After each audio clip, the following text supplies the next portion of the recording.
Hey YouTube, Marshall here. Welcome to the video version of the Realignment podcast. Got a great episode for today. I'm speaking with Evan Thomas, one of my favorite historians, about his new book, Road to Surrender: Three Men and the Countdown to the End of World War II. Obviously, we're speaking about the decision to use atomic weapons against Hiroshima and Nagasaki during World War II, but our conversation is actually much broader, especially given the nuclear threat today. Everywhere from Putin and Europe with the war in Ukraine to the Asia Pacific. We spent a lot of time talking about how nuclear brinksmanship could play a role in the Taiwan conflict. Lots of high stakes, but also context, which I know you all appreciate in the history sense. So I hope you all enjoy this conversation, and a huge thank you to the Foundation for American Innovation for supporting the work of this podcast. Let me know what you think in the comments. Evan Thomas, welcome to the Realignment. Glad to be here. Yeah, I'm glad to chat with you. So the timing of the book is pretty obvious in terms of relevance to folks. You've got the Oppenheimer movie coming out. Putin is rattling the nuclear saber. China's expanding its nuclear arsenal. Could you just contextualize your thoughts on what nuclear weapons mean to our present moment? Well, they should mean more. I grew up in the 50s, so I was scared of nuclear weapons. And then it miraculously went away when, along about 1990, and the Cold War ended. We really thought we're past that. We're not going to have to worry about it. But unfortunately, this is the real world. These terrible things come back, and they are coming back. Is it going to be the same as the Russia-U.S. standoff? I don't think so. But it's could be worse in a weird way because so many countries have them, and we have to worry not just about Russia but about China, and India and Pakistan have them. The Israelis have one. Iran is building one, so they're all over the place, and we are getting closer to flashpoints. And Taiwan certainly could be one. Ukraine could be one. You got Putin. He likes to rattle that nuclear saber. Is he for real? Damned if I know, but he's making a lot of ugly noises, and unfortunately we have to take it seriously. So there's a lot of we're entering a murky but real moment of nuclear peril. You've got a great quote about Henry Stimson at the start of the book that I'm going to steal for basically the rest of this podcast, which is the argument that at its best, American foreign policy balances idealism and realism together. If you do these two separate, they lead to disaster, or if they lead to ineffectiveness. Could you contextualize that quote in the context of the nuclear, let's just say, fear you just really introduced to listeners? Yeah. I mean, Henry Stimson, who's somebody most of your listeners have never heard of, was the Secretary of War in 1945, but he had been Secretary of State, Secretary of War once before, and he is sort of the godfather of the East Coast establishment. Walter Isaacson and I wrote a book called The Wise Men about 30 years ago. And he's the kind of pater familias of Council on Foreign Relations, all those people, basically liberal internationalists who were liberal, but liberal who also believed in power. And their basic philosophy, which they articulated not well, I think, really, was that, yes, America is exceptional. We do believe in democracy. We do believe in human rights. We do believe in freedom. We're not colonialists. We're not imperialists. We're not just playing the great power game. On the other hand, if you really want to be the exceptional country and spread democracy and freedom, you have to be willing to use power. It ain't just going to happen naturally. You have real enemies out there, and you have to be willing to use power. Now, when you use it is a difficult question, and it can backfire, as it often did. But the formula, and I wish it was neat and tidy. It's not, because, as you said, there's a tension between idealism and realism. They don't fit neatly together. It's more comfortable for a lot of people to be Wilsonian, purely idealist, or Kissinger, purely realist. I don't think that reflects the real world, and it doesn't reflect the world of Henry Stimson, who is a hero, actually one of the heroes of my book. And the specific thing that he is struggling with in 1945 is that he believes in a law of moral progress, that things are going to get better, but he's got this war that will not end. The Japanese just will not surrender. They're beaten. Their fleet has been sunk. Their armies have been defeated. We are firebombing their cities, but they will not surrender. And so it becomes necessary for the United States to use these terrible weapons. This is hardly an easy decision. Henry Stimpson's diary, he kept a diary every day, and he would refer to the bomb. Its code name of the bomb was S1. It's called S1. He'd call it tube alloys, which was the British code name, but he also called it the terrible, the awful, the diabolical. He knew what he was getting into. And on the day that he showed Harry Truman the photographs of Hiroshima after the bomb, what it looked like, which is like the inside of an ashtray just wiped out, he had a heart attack. Now he's 77 years old, but I don't think it was a coincidence, because it's hard to balance idealism and realism, because you have to do some nasty things in the defense of liberty. Yeah, and I think you just hinted at something which is, I think, desperately interesting, and I think is probably a different reality today, which is that obviously Harry Truman, as you write, was responsible in the buck stops here sense for the dropping of nuclear bombs on Hiroshima and Nagasaki, but it was a decision of Stimpson and others to actually utilize the weapon, which is interesting to me because obviously that's a military decision. But in the post-World War II era, nuclear weapons have taken on a resonance beyond just, well, we're deciding between a bunker buster and a JDAM or something like that. There's a political resonance. So can you talk about the actual decision-making process to use the nuclear weapon specifically? You know, it was chaotic and actually hard to document. And one reason why I wrote this book, you know, I think people would like to think, well, the decision makers will get in a room and they'll have a rational discussion about whether to use this weapon or not. It didn't really work that way. Truman, the president, was brand new. FDR had never, not even told, amazingly, the president, Roosevelt, did not tell his own vice president that we were building an atom bomb.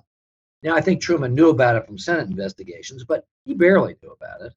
And, you know, he's confronted with the reality of this thing. And there's a committee put together by Stimpson and others to debate it. But the debate's not very good, partly because they're in denial. They don't really want to, for instance, they don't really look hard at radiation. There are scientists there, but they don't really want to know how terrible the radiation is going to be. So that's really kind of missing from the discussion. It seems pretty basic, but they don't want to know, because there's bureaucratic momentum here. The scientists want to use this thing. They built it. They want to use it. We've spent $2 billion building it. How are we going to explain to the taxpayer that we didn't use this thing? So they don't really discuss radiation. That's, in retrospect, kind of shocking and even shameful, but that's the way it happened. The most astounding thing to me from a policymaker point of view about showing how messy all this is, Harry Truman, on the night that he gives the order to drop the atom bombs, plural, he writes in his diary that night, July 25th, 1945, I've instructed the Secretary of War, Stimpson, and we are in agreement that the bomb should be aimed at a, quote, purely military target, that the target should be soldiers and sailors, not women and children. Well, come on.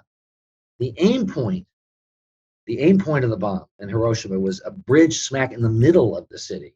Yes, there were soldiers and sailors there. The bomb instantly killed about 70,000 people, maybe 10,000 soldiers. The other 60,000 are, by and large, women and children. So what's going on here? I don't really know. I think Truman was partly in denial. He just didn't want to see it. Maybe he's writing a diary for posterity. He's been briefed that day by Stimpson, and what they're focused on. Here's a reality and realism, the idealism moment. What they're focused on is they've taken the city of Kyoto off the target list. The military guy, Groves, who runs the Manhattan Project, General Groves, He wants to bomb Kyoto because it's a good target, got a lot of people. And Stimson removes it from the target list 3 times. The civilian policymaker, the Secretary of War, removes the military choice 3 times because it's the ancient cultural capital of Japan. And he just doesn't want to wipe out all those temples, and just seems atrocious to him. And I think he makes himself, and I think he makes President Truman feel good or feel better that they're not going to blow up Kyoto. Instead, they're going to blow up Hiroshima. Hiroshima is a military city. They're military base there. But, the bomb is not aimed at the port or the military units around the city. It's aimed at the heart of the city. This is realism because they were afraid it would miss. This hard dropping bombs from 30,000 feet. And so they aimed at the center of the city. Well, that's a hard thing to admit, that you're going to kill all those women and children. It's messy. It's chaotic. That's the real world. And speaking of the real world, I'd like you to address the total war aspect of the dilemma you're describing here, because it seems that, having done a decent amount of reading on the topic, you could look at the fire bombings of Tokyo. You could look at the bombings of Dresden in Germany with similar means and the use of this nuclear weapon. In the case of Hiroshima, you can argue that, well, look, this is total war. Obviously, the civilian populace in this case oftentimes is engaged in munitions productions. Apparently, like in Japan itself, oftentimes factories were not actually that separate from the actual construction happening in residential areas. So talk to that side of the issue, which is that total war is just so different than these alternate forms of warfare. It sure is. But again, if we were teaching this in a seminar, we can have nice definitions about total war and civilian targets and military targets. It just didn't work that way. To go back a little bit to the beginning, so to speak, at the beginning of the war, we didn't want to bomb cities. The Germans had bombed some cities, and the Japanese had bombed some cities in China. The Germans had bombed Belgrade, and FDR and Churchill started out by saying, we're not going to bomb cities. But the Germans bombed London. Well, the British bombed Berlin. Moral equality, tit for tat. And the British, they British sort of go all in for city bombing right away. Because it's technically hard. The Americans believe this is so American. The Americans, with our better technology and our higher ideals, we said we're going to do precision bombing. We're going to bomb by day German cities, German targets by day, military targets. The British, they can bomb by night, hit cities, which they did, called area bombing. And they maybe have more of a moral right because, after all, the Germans are targeting their cities. But we're Americans, we're better than that. We're going to do precision bombing. Well, precision bombing works if it's Kansas on a clear day and there's no wind.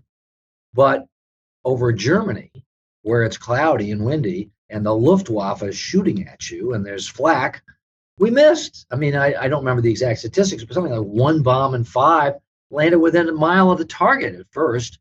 And so we still called it precision bombing. We called it that. It wasn't. It really was area bombing. We were basically dropping the bombs and hoping they'd hit something. And you mentioned Dresden. At the end of the war, the Americans did participate in a raid of Dresden. They used incendiaries and turned into a firestorm and killed tens of thousands of people. Now, one of the characters I write about, one of my 3 heroes in the book, is Tui Spatz, is the American air commander. And he's in charge of strategic bombing. And when the firebombing of Dresden happens, he's called on it, and he's very unhappy about it. He's stiff upper lip about it, but a very telling detail. 2 nights later, he relieves himself by gambling, by poker. He loses $1,700 at the poker table just because he's so upset about the firebombing of Dresden. I know about this because his granddaughter showed me a letter that his assistant had to write Spotz's wife explaining why they just blown $1,700. This is the real world. These guys didn't want to do it, but they had to do it. They really didn't have any other choice if they were going to win the war. We can debate back and forth about steps they took, but there's a lot of moral ambiguity here. And one reason I wrote this book and why this subject appeals to me, we live in an age where people don't like moral ambiguity. I mean, the internet is, I'm right, you're wrong. My group is right, your group is wrong. I'm morally superior to you. You are morally inferior to me. Okay, well, that's great on the internet. But in the real world, the people making decisions, hard decisions about how to project power and win war and promote democracy and save the world, they have to do muddy, messy things. And they're often not even honest that they're doing it, but they still have to do it. It's so interesting in your point around not getting overly tied up in, quasi-academic debates when you're actually sitting in the room is well taken and deeply important. I think the thing I would question then to follow up is, what is it that makes a nuclear weapon in the American/Western understanding? Because I understand like the Russians specifically think of these in a different context. What is it that distinguishes a nuclear weapon from other types of munitions? Because that is an example where at a norms level, the definitions do actually matter here. We use napalm still in, Vietnam. So it's not as if we look at the fire bombings of Dresden and Tokyo and we say like that was a tragedy, but there's not a norm against utilizing that form of weapon, but there is a norm against the nuclear weapon, despite opportunities. I mean, I hope there is, but I'm afraid it's atrophying. I mean, part of it's just scale. Okay. Just to talk about scale for a second here. The Hiroshima bomb was 12 kilotons, 12,000 tons of TNT. And today's typical nuclear warhead on an ICBM, like on a submarine, is 100 times more powerful than the Hiroshima bomb. The Hiroshima bomb today would probably be called a tactical weapon. Now, strategic versus tactical. Tactical for battlefield use to win a battle. Unfortunately, we're making tactical weapons again, and so are the Russians, and so is everybody else.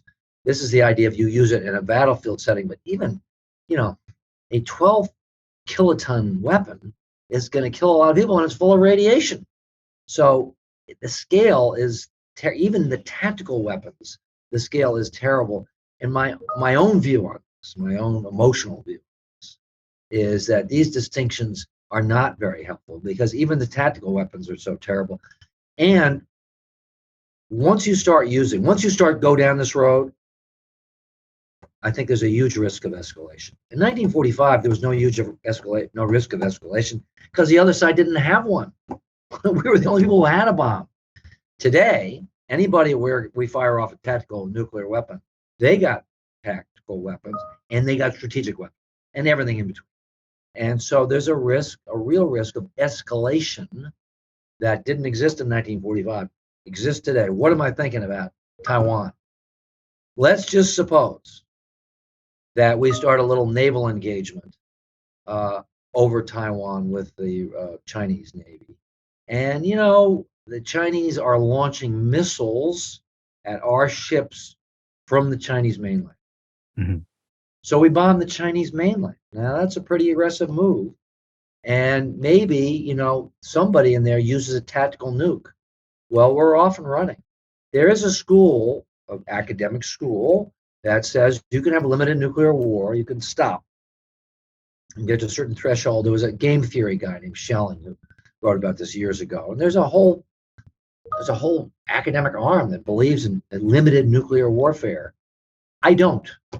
I really don't believe it. Not that I would know, but I am more in the school of Dwight Eisenhower. I wrote a book about General Eisenhower when he was President Eisenhower called Ike's Bluff. And his view in the 1950s was that if you start these wars, you can't stop them. Clausewitz famously wrote, "War is politics by another means." Eisenhower said that's not the real meaning. Clausewitz also wrote that wars, once they start, they're very hard to stop, particularly if they're for national survival. And Eisenhower, during his presidency, was damned if he was going to get in any war. In fact, most people don't know this. Eisenhower is the only modern president never to lose a soldier in combat. He was determined not to get into a war, including Vietnam. And because he was afraid they would escalate and go through limited to all out to bam, the whole show is over. And I fear we've forgotten that. We've forgotten the limitations. There was a taboo on using nuclear weapons. They talked about it openly in Eisenhower's national policy councils, National Security Council. They talked about the taboo. They remembered Hiroshima and Nagasaki. I think we've kind of forgotten. We're beyond that now. People sort of forget. I wish they wouldn't. One reason why I wrote this book is because we need to remember how terrible these weapons are. So I worry about this, that people are going to forget. I think you're really you're speaking to the realism side of the values dynamic. I think the idealist, not counter, because once again, it's a balancing act, but I think the question becomes, what's the limit on fear of nuclear weapons, in the sense that obviously Putin rattled the saber when it came to Crimea. But at a certain point, it seems as if we're creating a situation where the obvious move from the Chinese perspective would, before they launch an invasion or reclamation of Taiwan and their telling, they just say, hey, listen, this is a question of national survival. This is our territorial integrity. Tactical nuclear weapons could be in play. How do we balance the deterrence while also recognizing the real threat that you're describing here? I wish I had a good answer to that question, because I've thought a lot about this, and I'm torn by it. Part of me, this is going to sound terrible, but part of me has said, take Taiwan. You can have it. It's not worth us getting into a nuclear war that's going to get me and my family killed. Because I have a fear that if you start fighting, it's going to escalate and end up there. I just read a book last week called 2034 by Admiral Stavridis and Elliot Ackerman, a fiction novel about a coming war with China, which of course goes nuclear. Now they do stop it, but after Shanghai has been destroyed and Galveston and San Diego, and that's not part of the scenario, which I fear is that the Chinese will just turn our lights off. You want to say, we want to talk about realism. How about chaos? How about turning off America's power grid? How many days do you think the United States would last before complete disorder seizes us? I've been reading a little bit book by Robert Kaplan about the tragic mind. He writes about how the ancients feared above all things disorder, dystopia, Dionysius. And you start leaving aside nuclear now, but use cyber wars to turn off our lights, we're going to have disorder on a scale that modern people can't even imagine. And I fear that. So it makes me kind of a coward about Taiwan. On the other hand, I think we have to have a deterrent effect. I think we have to have a strong Navy out there. I think we have to make it hard for the Chinese to walk over us. We have allies out there. Japan doesn't want us to disappear. Yeah, guess who goes nuclear in that example? And this is where it gets complicated. And this is why it's a fascinating, to your point about complication, because on the one hand, you could have the position that it's best not to risk nuclear conflict, therefore give Taiwan.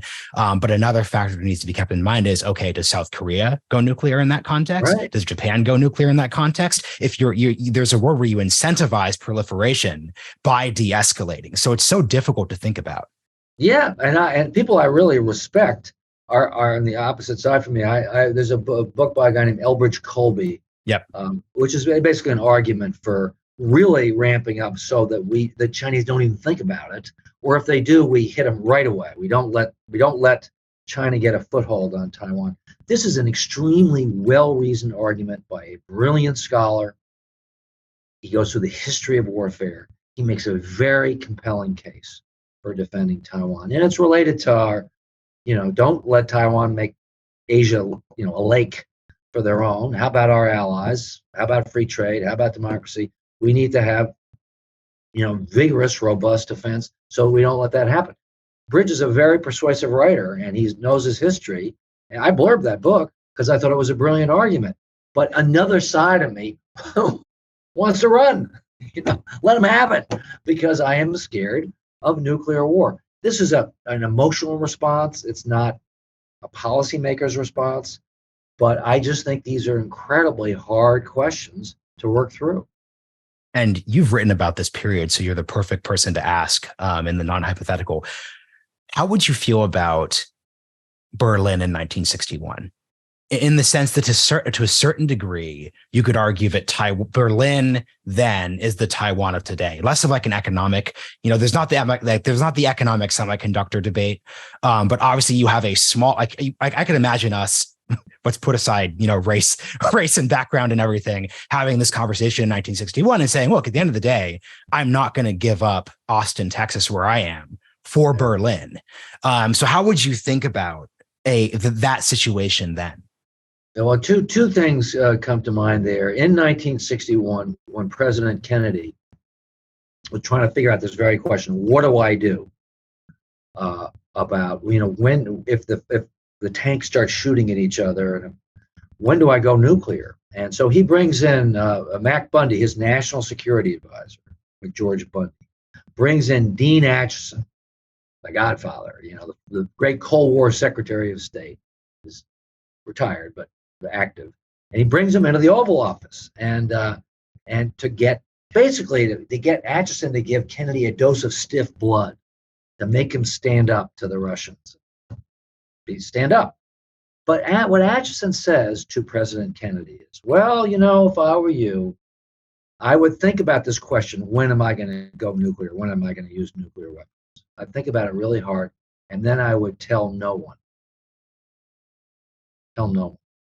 In other words, don't telegraph what you're going to do. Only you can really know. Don't be talking about it too openly, because you don't want to give it away. You don't really want to say when you're going to use these weapons. Think about the pressure on a president of the United States who tells no one. Eisenhower never told his closest people whether he would use nuclear weapons or not. Why?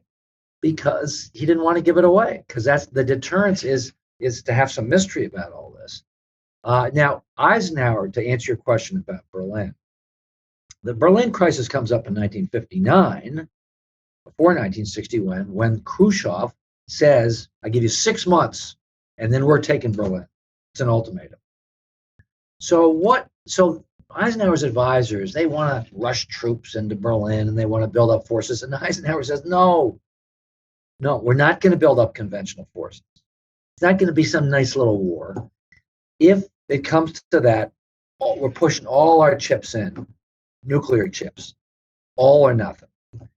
Eisenhower actually cut the number of conventional troops going to Berlin. He wanted to make it clear it was all or nothing. It was the ultimate bluff to the Russians.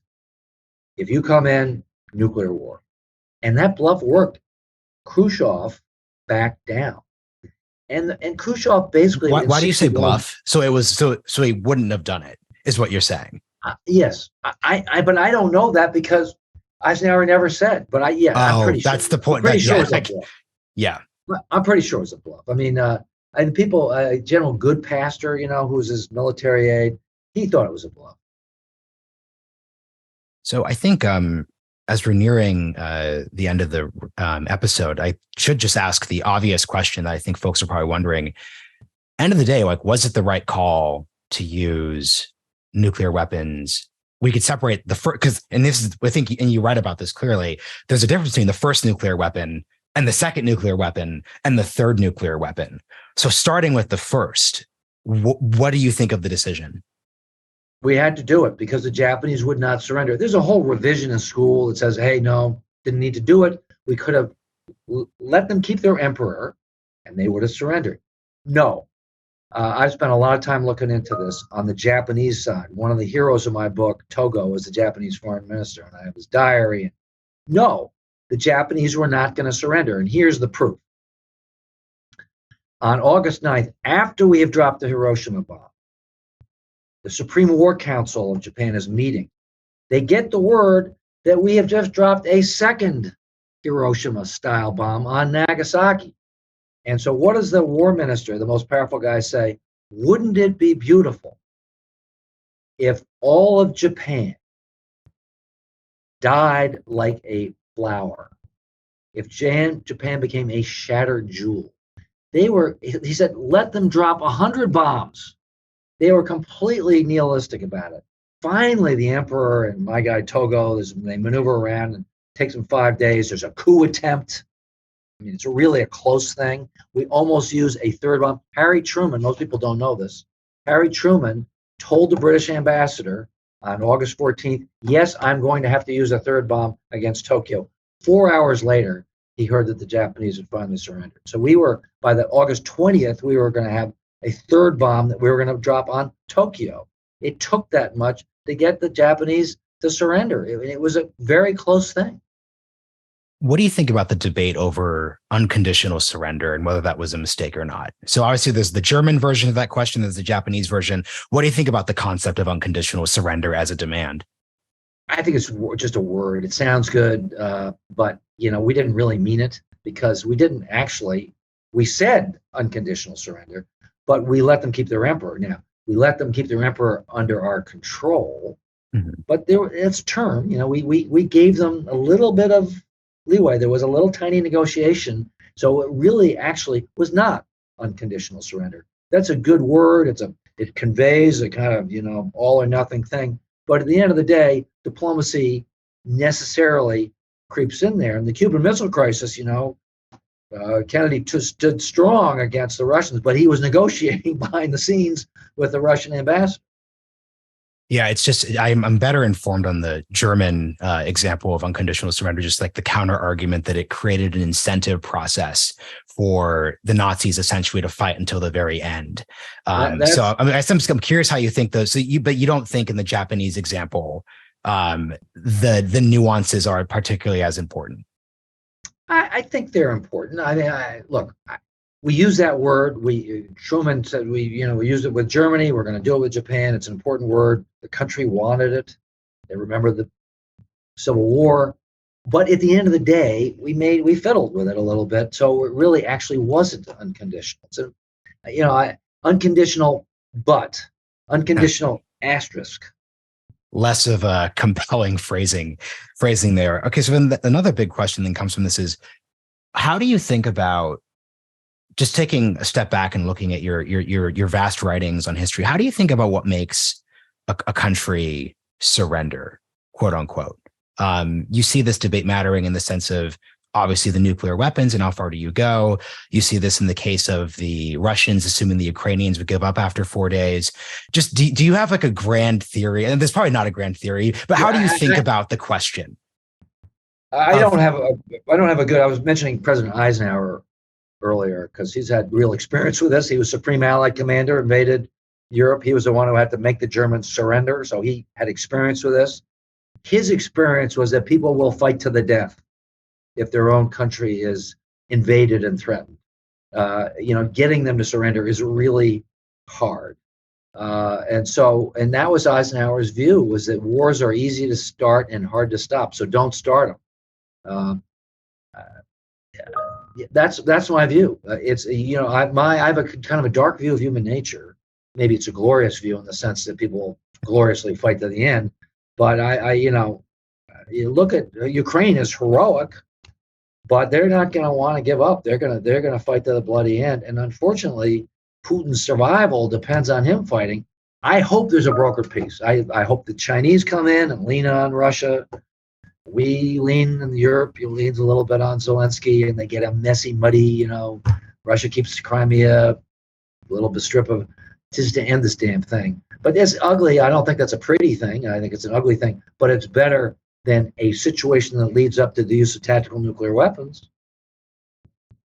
So here's the final question. And I'm not asking this question in a policy sense. I'm asking this in your historian sense. It's still early, but I've got a copy of The Wise Men back here. So I'll kind of ask, and that's obviously like a history of this early post-World War II period, constructing the world order that came after. We're in a period where the conventional wisdom is that world order is coming to an end on a couple of different levels, strategically, economically, politically, et cetera, et cetera, et cetera. How do you interpret just like the past few years? If you were to write like the Wise Men of like 2015 to 2023, or 2008 to 2023, because the financial crisis would be a good place to start. Or maybe with 9/11, end of the Cold War. I guess that's the real question. Like, how would you interpret this current moment? Well, I'm like everybody, I'm anxious about it. I like the old order. It worked. The post-war order lifted all boats. Steven Pinker has written about this. Global prosperity, freedom, because of the U.S. imposed Pax Americana, despite Vietnam, despite all sorts of problems, the whole world got better. Not perfect, and now we are regressing some. There's more autocracy coming back, but things got much better. So I like that order. I like free trade. I think it raises all boats. I like the spread of freedom, democracy. I'm for all that. Now, it can't go on forever. It's going to have to be nipped and tucked. But the basic idea, I'm for. I don't want to retreat to a world of different spheres that are at war with each other or hostile to each other. I want to talk to the Russians. I want to talk to, even if they're awful, I want to talk to the Chinese. As Churchill said, jaw is better than war. I want to keep those lines open because the alternative is something darker. Yeah, and I think that's a good place to end, because I think you just spoke of the complicated dynamics, because a world where autocratic powers could threaten the use of nuclear weapons to secure their own spheres is also a world where we're likely not talking with each other either. So really sums up the balancing act here, and the not quite simple answers thing. And it's up to statesmen, stateswomen, politicians to figure out some way forward, as the folks in the book did. Evan, this has been so great. Thank you for joining me on Thanks. The Realignment. I really enjoyed talking to you.